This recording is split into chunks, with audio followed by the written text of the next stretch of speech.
I think that the fundamental form of consciousness is affective consciousness. Raw feeling is the ground zero of what consciousness is, and it is our point of entry into understanding what consciousness is. I think is this fact that the brain mechanisms that wake the brain up, the brain mechanisms that render our cognitive and perceptual machinery conscious, are brainstem mechanisms, and they are also mechanisms which are demonstrably generative of intense affective states. When I say demonstrably generative of them, let me just point out the obvious. Number one, you stimulate those structures, deep brain stimulation of the periaqueductal gray or of various reticular activating nuclei. It produces the most intense and the widest range of affective states.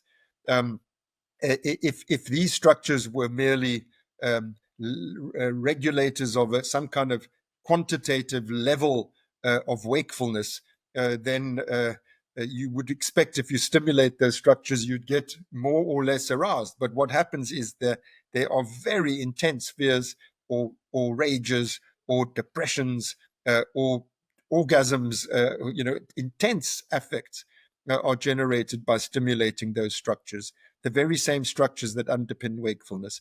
And which is a highly neglected fact, the mainstream of psychopharmacology, in other words, the mainstream of neurochemical substances that we use to treat emotional disorders, they are the neuromodulators that are sourced in the reticular activating system. So serotonin, dopamine, noradrenaline, and of course histamine and acetylcholine, they're not so central in psychopharmacology, but serotonin, noradrenaline, dopamine, these are all sourced in the reticular activating system, and these are the brain chemicals that psychiatrists tinker with, not anesthetists, psychiatrists. So what I'm saying is that this part of the brain, which is clearly a prerequisite font of all consciousness. There's no such thing as cortical consciousness without it being activated from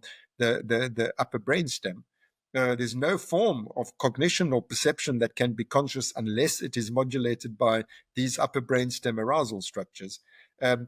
So this is these structures which generate consciousness in general, which generate dreaming too. These structures are affective structures. And I think that that's a very important fact in terms of understanding what consciousness is, what it's for, what it does. It might be useful to give a quick definition of affect, because this is a word that if you're not a consciousness researcher, you don't use all the time. So I'm curious, can you just define affect? Because we're going to use that word a lot for the rest of the podcast. Okay, so I'll tell you first of all what everyone will agree with. When I say everyone, I mean everyone in the science of affect. Because like in every branch of science, there are things that people disagree about. But what we all agree about is that affect has a property, a unique property, which is that it's valenced. In other words, it has a goodness and a badness that is intrinsic to the it's not, you can't say red is intrinsically good and blue is intrinsically bad. So perceptual qualities are neutral, but affective qualities are valence. They have an intrinsic goodness or badness about them. Pain just is bad. Thirst just is bad. Hunger just is bad, etc. And the relief of pain and of thirst, the quenching of thirst and the satisfying of hunger is just good intrinsically. So affect is valence. That's what we all agree about. The second thing that surprisingly everyone in affective science agrees about is that it is a state of arousal. Affect is measured on, it's either a depressing of arousal or an exciting of arousal. So it's a state which has both valence and arousal. Now, some people, this is where the disagreements arise. Some people say that those are the only properties of affect, that it is both valenced and arousal. By the way, let me say again, uh, perceptual stimuli are not intrinsically increasing or decreasing of arousal. To the extent that they increase or decrease arousal, to that extent they have triggered affects. That it's affect has been uh, enlisted by or triggered by the perceptual or cognitive process. Now, what I think we absolutely need to add to that definition of affect as being both valenced state of arousal is that it has intrinsic categorical qualities.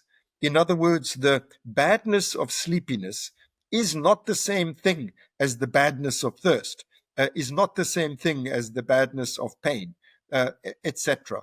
That affects have an intrinsic qualitative nature that distinguishes one affect from another.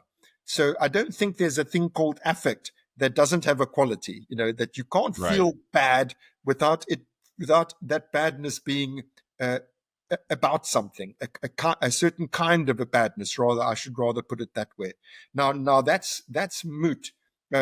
Some rather senior affective researchers don't think that affects are intrinsically qualitatively differentiated from each other, but I think that they are. In other words, I don't think that there's a common denominator. This is why I think it's so important. If you say I've got 8 out of 10 of sleepiness plus 8 out of 10 of thirst, that gives me 16 out of 20 of negative affect. All I need to do is sleep, and then I'll be fine. It's not true. If you only sleep and don't drink, you're going to die. So I think that the fact that affects are treated as qualitatively distinctive categories. I mean, that's what categorical variables are in their essential. The essential meaning of the term categorical variable is that they are qualitatively distinguished from each other. They're not reducible to a continuous quantity. And I think I actually think that's the ground zero of qualia. I think the fact that they must be treated as categorical variables for the reason that I just said is why they have quality. This is a fundamental feature of consciousness, that it is qualitative. Really well defined. I thought it was just an important word to neatly define so that we know how you're using it. If I'm understanding you right, do you think consciousness, and you hinted to it at the very end, consciousness is a form of affect? I think that the most rudimentary form of consciousness just is affect. Yeah. And then I think that there can be no other form of consciousness which does not include affect, because affect is the foundational form of consciousness. It's a prerequisite for any other form of consciousness. So I'm not saying that there isn't. Of course, there are types of consciousness, like while I'm busy um, uh, uh, writing down an equation, I'm not necessarily feeling very strongly about it, or reading something in a physics journal. There are aspects of cognition, of conscious cognition, which are not particularly affectively charged, but there has to be a background of affective awareness. Otherwise, you're not conscious. And the way that I think of it is that um, subjectivity, the subject of the mind, is literally constituted by affect. In other words, first of all, you have the feeling of being there. That is the rudiment of sentient, of subjective being, and then it's I feel like this about that, and then the feeling is extended onto perception and cognition. So it sort of contextualizes the feeling. But feeling is, I don't think you can have object. Let me put it like this. This is a nice, simple way of putting it. I don't think you can have objects of consciousness without there being a subject of consciousness there perceiving them. And that subject is an affective being, which then registers objects. So you can't have visual objects and auditory objects unless there's a subject that is registering them, and that subject is affective. It's a feeling state. That's what background so-called wakefulness is. They call it wakefulness. Um, One of the reasons I don't like to call it wakefulness is that it seems to be able to happen while you're asleep, as we were saying earlier, during dreams. So consciousness is not wakefulness. Consciousness Right. is, I think, first of all, affective arousal, valenced arousal with particular qualities, and then all of this cognitive and perceptual stuff is added. So I grant that there are perceptual and cognitive conscious qualities which do not necessarily and are not necessarily affective, but that they can't exist in consciousness except against a background of affective arousal. Right. So, if you define dreaming by consciousness, does that mean that affectless dreaming is impossible? Like, if both consciousness and affect are pretty much the same thing or are the same thing, and consciousness is dreaming, then when someone says they have no emotional content or no affective content in their dreaming, you think that not that they're lying, but that it's happening and they don't know. Yes, that's a very good way. I know it's a rough and ready way of putting it, but I think that actually there's a lot embedded in what you've just said.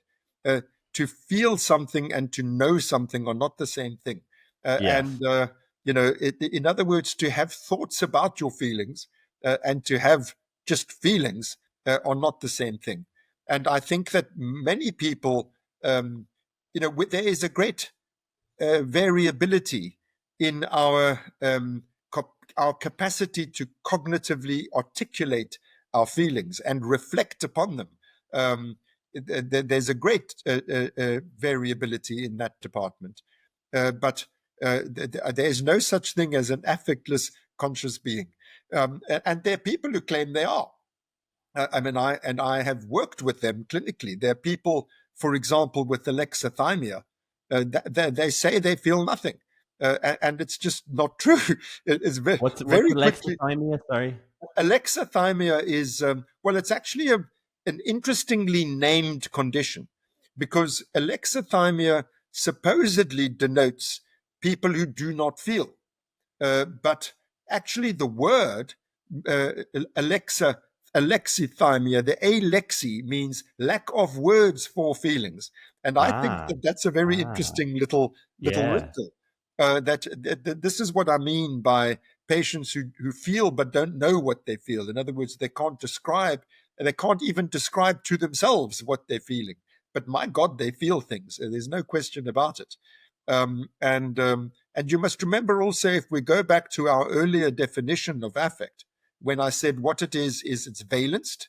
It's a valent state of arousal, high or low arousal, and that it has a particular quality, a categorical quality. Um, that doesn't include only emotions. It includes also bodily affects, like I mentioned some: hunger, thirst, sleepiness. These are bodily affects. If you don't feel anything, then you don't feel. Then you shouldn't feel pain. You shouldn't feel sleepy. You shouldn't feel thirsty. And you shouldn't feel anything. yeah, But what these patients don't feel are much higher, or say they don't feel, are much higher order types of emotional things, which it's quite difficult to articulate. And not only yeah, is it difficult to articulate, now we're going into the whole psychodynamic aspect of the mind. We don't feel neutrally about our feelings. So, you don't necessarily want to admit to others and to yourself what you are feeling. So it's a fraught area of science, precisely for that reason. Once you start doing science on the core of human subjectivity, then we humans start to get a bit sort of antsy about it. right. So do you think that there are nuclei in the brainstem that create consciousness to the Absolutely. point that it might be possible? Is it possible for someone to be alive and not conscious? Or do you think that the very same nuclei that create consciousness also create life and they're intertwined at every level? You can't separate them. I want to answer that carefully. because it's a really important question. So, in fact, I'll just say two things, which I hope that our audience recognize that I'm pausing and emphasizing. This is important. Um, Yes. Firstly, it is possible to be alive without being conscious. This is what we mean by coma. But I think it is no small matter that a patient in coma, if left to their own devices, will die. In other words, you're only able to keep a comatose patient conscious artificially. They need external assistance. So, although it is technically true that you can be alive without being conscious, I think it is a very interesting fact that if you are truly deprived of all consciousness, as in coma, you will rapidly die. So this tells us that consciousness is not some nice to have luxury. It's not some little add-on feature. It is fundamental because if you lose it, you die. At least if you're the kind of creature that is meant to have it. In other words, your phenotype expects to have consciousness and then it's deprived of it. It can't function. And then the second thing that I wanted to say about the relationship between consciousness and life is that the mechanism whereby life itself is sustained, namely homeostasis. I mean, the fundamental life-sustaining mechanism in the difference between organic and inorganic systems. The organic ones function homeostatically. That this most fundamental of biological mechanisms is also the mechanism of consciousness, of affect. The brainstem nuclei that we were just about to touch on, you said, do I believe that there are brainstem nuclei that generate consciousness? And I said, absolutely. Those nuclei are intimately bound up with the homeostatic regulation of the organism. So consciousness and affect, which in my view boil down to the same thing, and homeostasis are absolutely inextricably interwoven, and that's not by chance.